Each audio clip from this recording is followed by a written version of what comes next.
The world is collapsing around you, deadlines crushing down like avalanches, people screaming demands, crisis after crisis detonating in your face. And while everyone else is drowning in their own panic, hyperventilating through another meltdown, you remain still. Unmoved, calculating, they look at you with confusion, maybe even suspicion. How can you be so calm when everything is burning? This is not luck. This is not genetics. This is the ruthless psychology method that transforms pressure from your enemy into your greatest weapon. Most people believe calm is the absence of storm. That is the thinking of the weak. True calm is standing in the center of the hurricane and using its power to fuel your strategy. You see, pressure reveals truth. It strips away pretense, exposes weakness, and separates the rulers from the ruled. While others crumble, you will learn to crystallize. While others scatter their energy in panic, you will concentrate yours into precision. This is not about meditation retreats or breathing exercises. This is about weaponizing composure until it becomes your most devastating advantage. Machiavelli understood something most never grasp. The prince who maintains clarity while his enemies lose theirs controls the battlefield before the first move is made. Pressure is not something that happens to you. Pressure is something you orchestrate, manipulate, and ultimately master. Today you learn how to become the eye of every storm, the calm that makes others question their own sanity. Comment below, "Pressure feeds my power," and let that declaration mark the beginning of your transformation. The anatomy of pressure reveals everything you need to know about human weakness. Pressure is not external force. Pressure is the gap between what is happening and what the mind believes should be happening. The wider that gap, the more violent the internal collapse. Most people live in a fantasy where life should be predictable, fair, manageable. When reality shatters this illusion, they shatter with it. But you are not most people. You understand that chaos is the natural state of existence. Order is the exception. Pressure is not an intrusion into your perfect world. Pressure is confirmation that you are alive, engaged, and positioned where decisions matter. The weak pray for easy times. The strategic mind prays for pressure because pressure eliminates competition. Think about it. When stakes are low, everyone appears competent. When consequences are minimal, everyone seems brave. But introduce real pressure, genuine stakes, actual consequences, and watch how quickly the room empties. Suddenly, the loud voices go silent, the confident postures crumble, the bold declarations turn into desperate excuses. This is your opportunity. While others are consumed by the weight of expectation, you are liberated by it. You do not hope pressure will pass. You hope it will intensify, because every degree of increased pressure is another layer of advantage you gain over those who cannot handle what you thrive within. Pressure is also information. It tells you who can be trusted when stakes are real. It reveals who will abandon ship when waters get rough. It shows you which alliances are genuine and which are merely convenient. Most people see pressure as punishment. You see pressure as intelligence gathering. Every crisis is a laboratory where you study human behavior under stress. The ruthless psychology method begins with this fundamental reframe. Pressure is not your enemy trying to destroy you. Pressure is your ally trying to elevate you above those who cannot rise to meet it. From this moment forward, when pressure arrives, you do not ask, "Why is this happening to me?" You ask, "How can I use this to separate myself from everyone else who will break?" Comment below, "I welcome the storm," and acknowledge that you are ready to stop being pressure's victim and start being its master. The physiology of panic is where most people lose the war before they even realize they are fighting. When pressure hits, the body floods with stress hormones, heart rate spikes, breathing becomes shallow, vision narrows. The mind shifts into survival mode, abandoning all higher reasoning for primitive fight or flight responses. This is exactly where the weak reveal themselves. They become slaves to their own biology, prisoners of their own nervous system.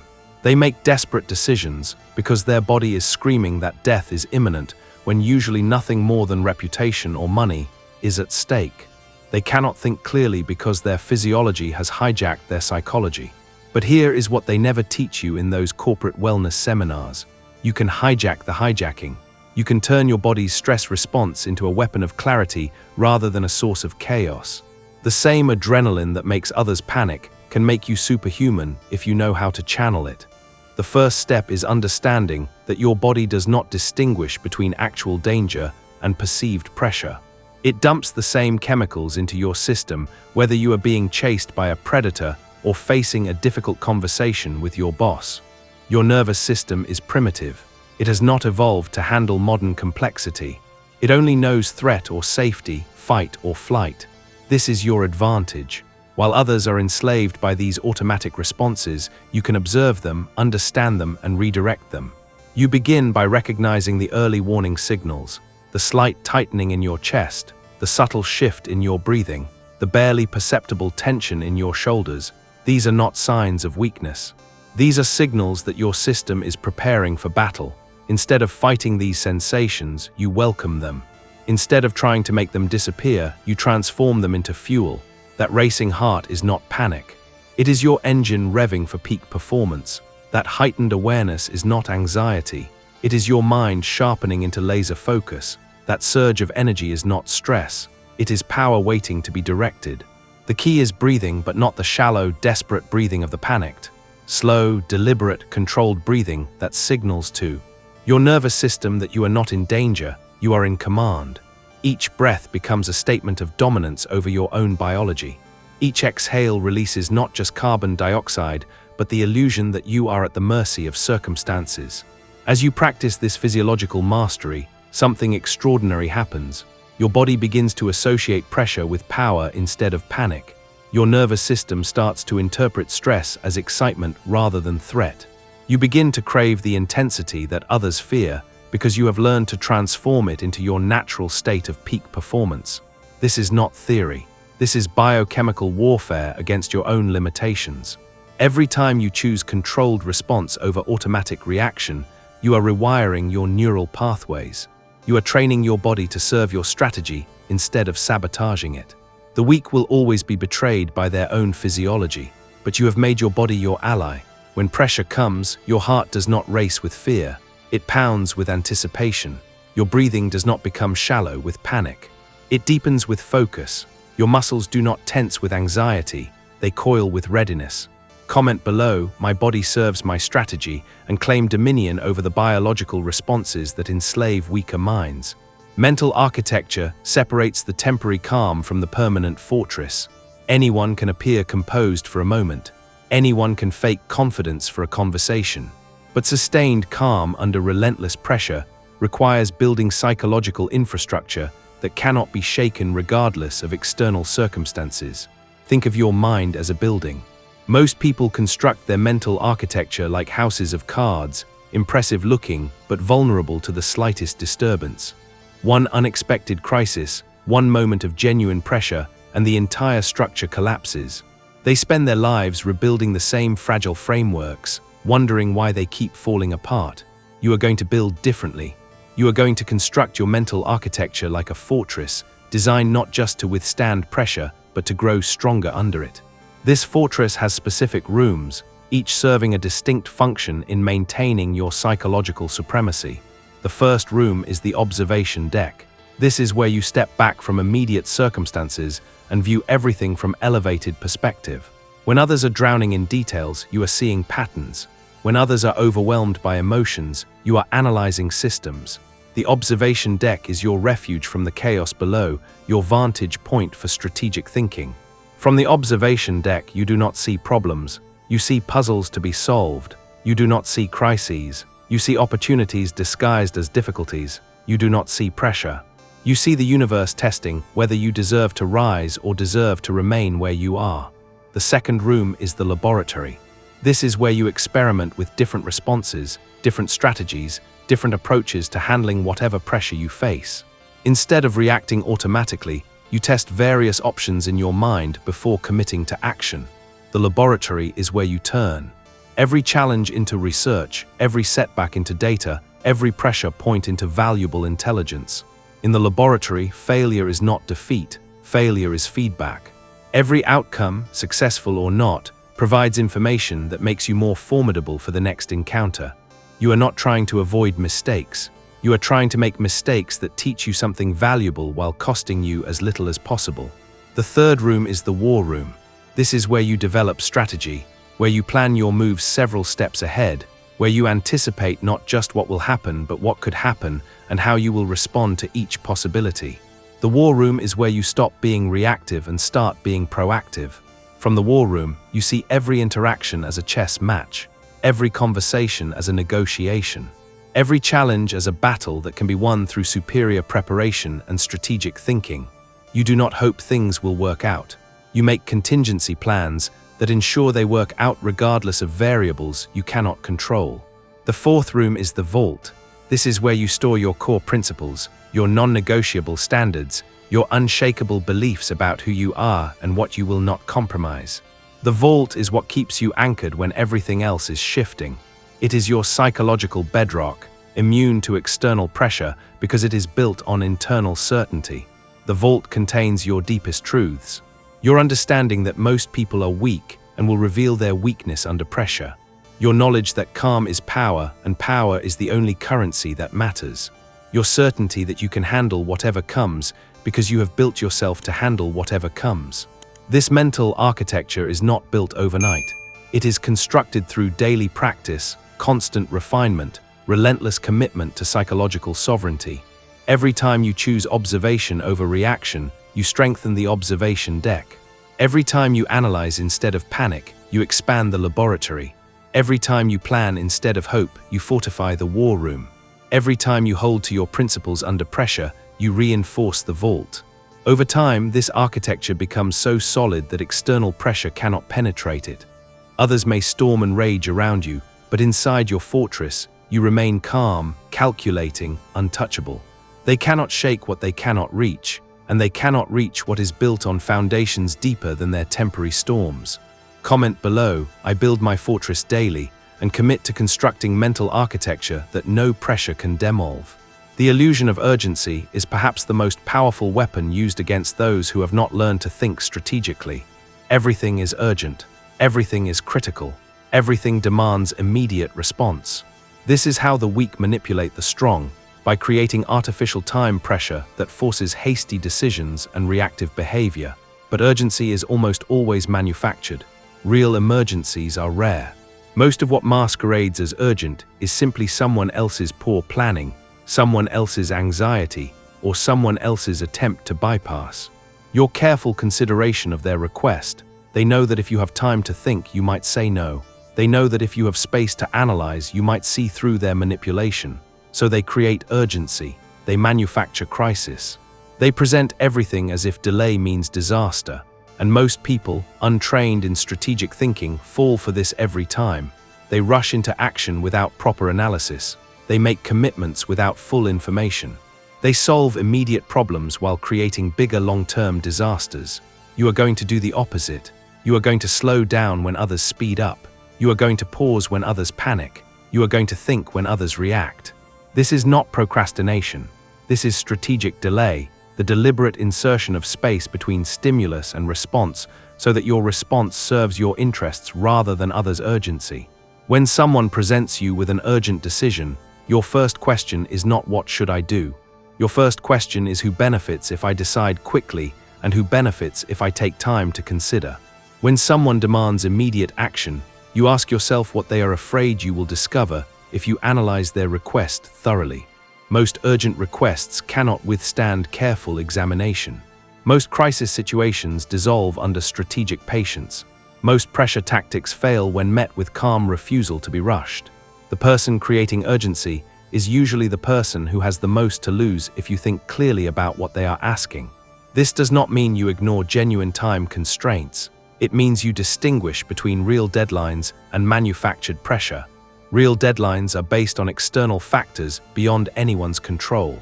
Manufactured pressure is based on someone's desire to limit your options. Strategic delay also gives you information advantages. While others are rushing to respond, you are gathering intelligence.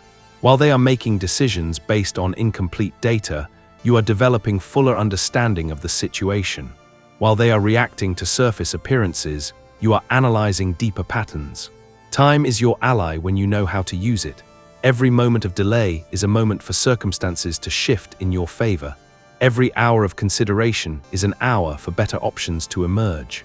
Every day of strategic patience is a day for your opponents to reveal more of their position while you reveal nothing of yours. The calm that others interpret as indecision is actually superior decision-making. You are not slow to act.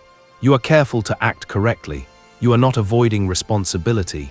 You are ensuring that when you do act, your action is devastating in its precision and effectiveness. This approach also changes how others perceive and interact with you. When they realize they cannot rush you, they stop trying. When they understand that pressure tactics do not work on you, they start approaching you with better offers and more honest information. When they see that you cannot be manipulated through artificial urgency, they begin to respect your judgment and seek your approval rather than trying to bypass it. Over time, you develop a reputation for being unflappable, thoughtful, strategic. People begin to trust your decisions more because they know you do not make decisions hastily. They begin to value your input more because they know you consider all angles before speaking. They begin to fear disappointing you because they know you are not easily impressed or easily fooled. Comment below "Time serves my strategy" and declare your independence from the artificial urgency that controls weaker minds. Emotional contagion is the invisible epidemic that destroys more potential leaders than any external enemy ever could. Emotions spread like viruses, jumping from person to person, contaminating entire environments with panic, anxiety, rage, or despair. Most people are completely unconscious of this process. They absorb the emotional states of everyone around them, becoming unwitting carriers of other people's psychological chaos. This is why calm people are so powerful and so rare. In a world where emotional contagion spreads negativity like wildfire, the person who remains uninfected becomes a beacon of stability. Others gravitate toward this stability because it offers relief from the constant emotional turbulence they experience everywhere else. But becoming immune to emotional contagion requires understanding how it works and developing specific defenses against it. Emotional contagion operates through mirror neurons, unconscious mimicry, and social pressure to conform to group emotional states. When someone is panicking near you, your brain automatically begins to mirror their panic. When someone is angry in your presence, your nervous system starts to match their agitation. This happens below the level of conscious awareness. You do not decide to absorb their emotions. You simply do, unless you have trained yourself to recognize and resist this automatic process. The untrained mind is like a sponge, soaking up whatever emotional state is most intense in its environment. Your first defense is awareness. You must become conscious of your own emotional state and how it shifts in response to others. You must learn to notice when you are beginning to absorb someone else's panic, anger, or anxiety. This awareness creates space between their emotional state and your response to it. The second defense is anchoring. You must develop the ability to anchor yourself in your own chosen emotional state, regardless of what others are experiencing. This means deciding in advance how you want to feel, and then maintaining that state through conscious effort and practice discipline. Anchoring is not pretending to feel differently than you do. Anchoring is choosing which emotions you allow to influence your state and which emotions you observe without absorbing. You can acknowledge that someone else is panicking without becoming panicked yourself. You can recognize that others are angry without becoming angry yourself. The third defense is redirection. Instead of absorbing others' emotional chaos, you project your own calm. You become the source of emotional influence rather than the recipient of it. Your composure begins to affect others instead of their panic affecting you. This redirection is subtle but powerful. You do not announce that you are trying to calm others down. You simply maintain your own centered state so consistently that it becomes the dominant emotional frequency in the environment. Others begin to unconsciously match your calm instead of you matching their chaos. The fourth defense is strategic withdrawal. Sometimes the emotional toxicity in an environment is too intense to redirect or too persistent to resist. In these cases, you remove yourself physically or psychologically from the source of contamination. You protect your emotional state by limiting your exposure to emotional chaos. Strategic withdrawal is not weakness, it is intelligence. You do not prove your strength by allowing others to contaminate your psychological state. You prove your strength by maintaining your optimal state regardless of external circumstances. As you develop immunity to emotional contagion, you begin to notice how much energy you are wasting on other people's emotional drama. You realize how much mental clarity you were sacrificing to anxiety that was not even yours. You understand how much of your own panic was actually borrowed from people who had no business influencing your internal state. This immunity also makes you incredibly valuable to others. In a world full of emotional chaos, the person who remains calm becomes a refuge. Others seek your presence because it offers relief from the constant emotional turbulence they experience everywhere else. Your calm becomes magnetic because it is so rare. But remember, immunity to emotional contagion does not mean immunity to all emotion. It means selective immunity. You choose which emotions serve your purposes and which emotions you allow to influence your state. You become the curator of your own emotional experience rather than the victim of everyone else's emotional chaos. Comment below, "I choose my emotional state," and claim sovereignty over your internal experience regardless of external emotional chaos. Strategic stillness is the ultimate expression of power under pressure. While others flail, gesture wildly, pace frantically, and fill every silence with nervous chatter, you remain perfectly still. This stillness is not passivity. This stillness is concentrated potential energy, like a coiled spring waiting for the precise moment to release devastating force. Stillness terrifies people because they cannot read it, they cannot predict it, they cannot control it. When someone is moving, speaking, reacting, they reveal information about their internal state, their intentions, their weaknesses. But stillness reveals nothing while observing everything. Most people are uncomfortable with stillness because they mistake it for emptiness. They feel compelled to fill every pause with words, every silence with movement, every moment of calm with some form of activity. This compulsion makes them predictable, readable, manipulable. Your stillness will drive them to reveal more than they intended. They will talk too much trying to get a reaction from you. They will make concessions trying to break your silence. They will show their desperation trying to force you into movement, all while you gather intelligence and maintain perfect composure, but strategic. Stillness is not just external. It is internal stillness that creates external power. Internal stillness means your mind is not racing with anxiety about outcomes you cannot control. Your thoughts are not scattered across a dozen different worries. Your attention is not fragmented by competing demands for your focus. Internal stillness is the eye of the hurricane. Everything around you may be chaotic, but your center remains perfectly calm. From this center, you can observe clearly, think strategically, and act decisively when action serves your purposes. This stillness is cultivated through practice. You must train yourself to be comfortable with silence, comfortable with pauses, comfortable with not immediately responding to every stimulus. You must learn to sit with tension without rushing to resolve it, to endure discomfort without immediately seeking relief. Most people cannot tolerate this kind of stillness because they have been conditioned to believe that constant activity equals productivity, that immediate response equals engagement, that visible effort equals effectiveness. These beliefs make them slaves to motion, prisoners of their own compulsive need to be doing something, anything, rather than strategically doing nothing until the right moment arrives. Your stillness will also be misinterpreted by those who do not understand power. They will think you are indecisive when you are actually being selective. They will think you are disengaged when you are actually intensely focused. They will think you are weak when you are actually conserving strength for maximum impact. Let them misinterpret. Their misunderstanding is your advantage. While they exhaust themselves with constant motion, you are gathering energy.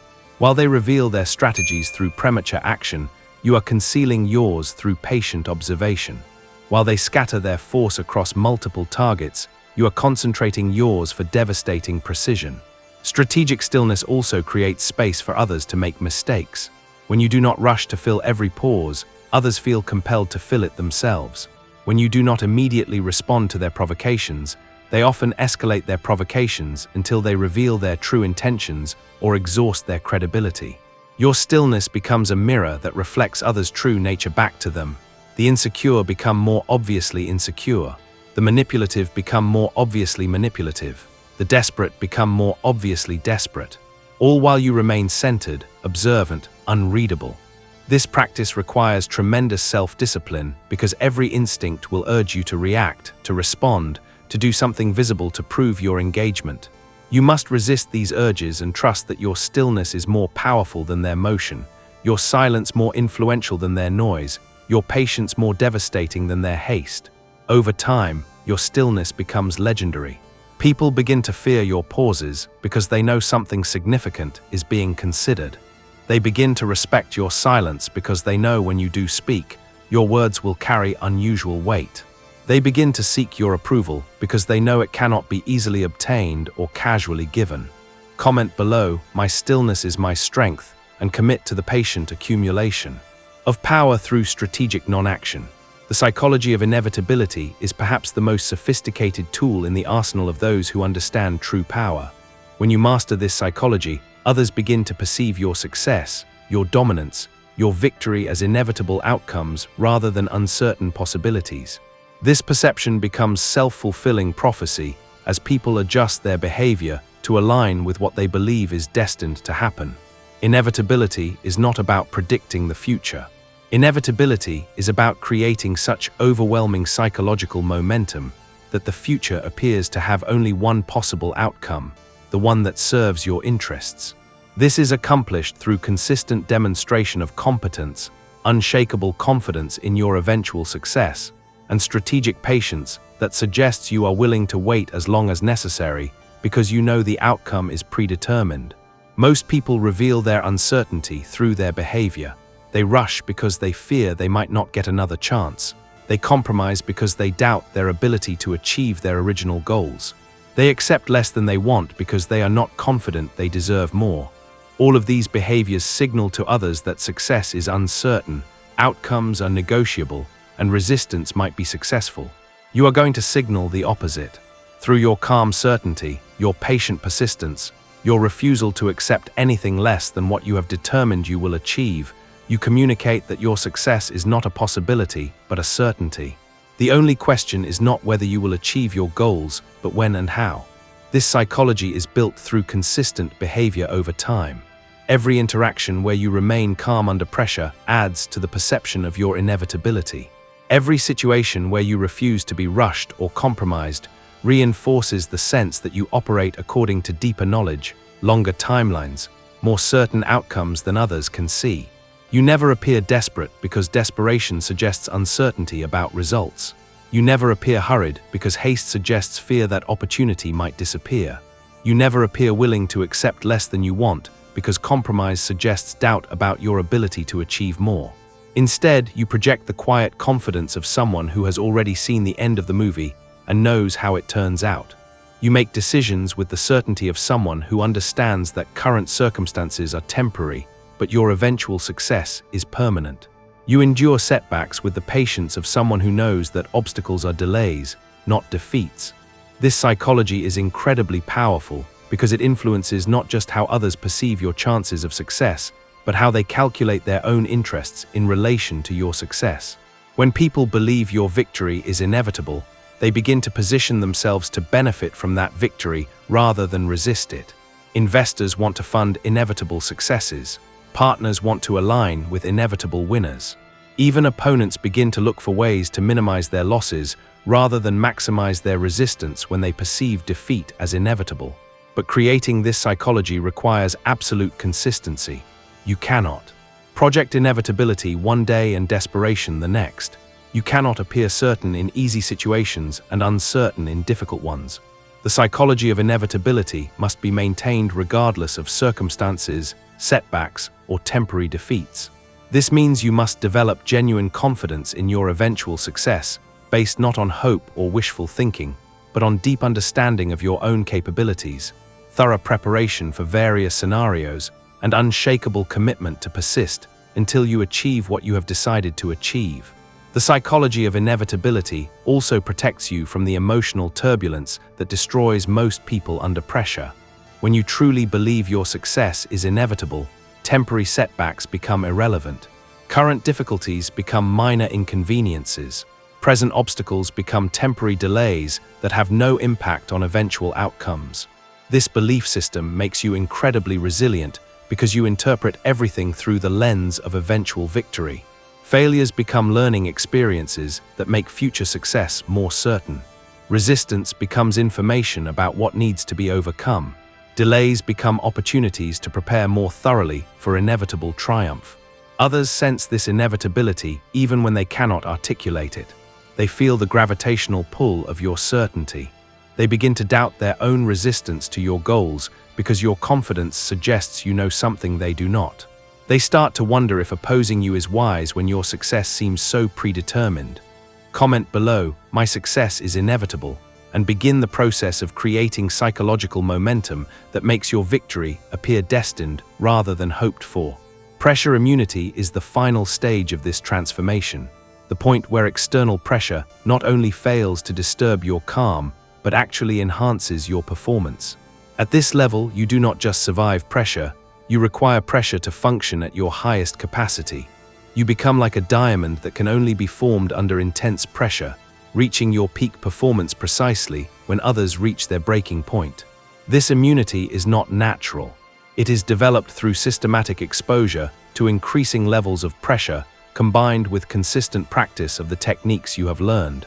Like physical immunity that develops through controlled exposure to pathogens, psychological immunity develops through controlled exposure to stress, challenge, and adversity. The process begins with small pressures, situations where stakes are meaningful but not catastrophic. You practice maintaining your calm, your strategic thinking, your emotional control under these manageable conditions. You build confidence in your ability to remain functional when others become dysfunctional. Gradually, you seek out larger challenges, higher stakes, more intense pressure. Not recklessly, but strategically, always ensuring that you have sufficient resources and preparation to handle whatever level of pressure you choose to engage. Each successful navigation of pressure builds your tolerance for even greater pressure. Over time, something extraordinary happens. Your nervous system begins to associate pressure with peak performance rather than with danger. Your body starts to interpret stress signals as preparation for excellence rather than preparation for survival. Your mind begins to sharpen under pressure rather than cloud with anxiety. This is when you achieve true pressure immunity. Pressure becomes your natural element, the environment where you function most effectively. Others avoid high-pressure situations because pressure diminishes their capabilities. You seek high-pressure situations because pressure enhances your capabilities. At this level, you begin to understand why pressure is actually a gift rather than a curse. Pressure eliminates pretense and reveals truth. Pressure separates the capable from the incapable. Pressure creates opportunities for those who can handle it to distinguish themselves from those who cannot. You also begin to appreciate that most of your competition will eliminate themselves under pressure. You do not need to defeat them directly. You simply need to survive and thrive in conditions that cause them to defeat themselves. Your immunity to pressure becomes your greatest competitive advantage. This immunity also makes you incredibly valuable to others. Organizations need people who can function under pressure. Leaders need advisors who remain clear-headed during crises. Teams need members who become more effective rather than less effective when stakes are high. But perhaps most importantly, pressure immunity gives you access to opportunities that others cannot even perceive. High-pressure situations often contain the greatest potential rewards because most people avoid them or handle them poorly. Your ability to thrive under pressure gives you first access to these high-reward opportunities. You begin to seek out the challenges that others flee from.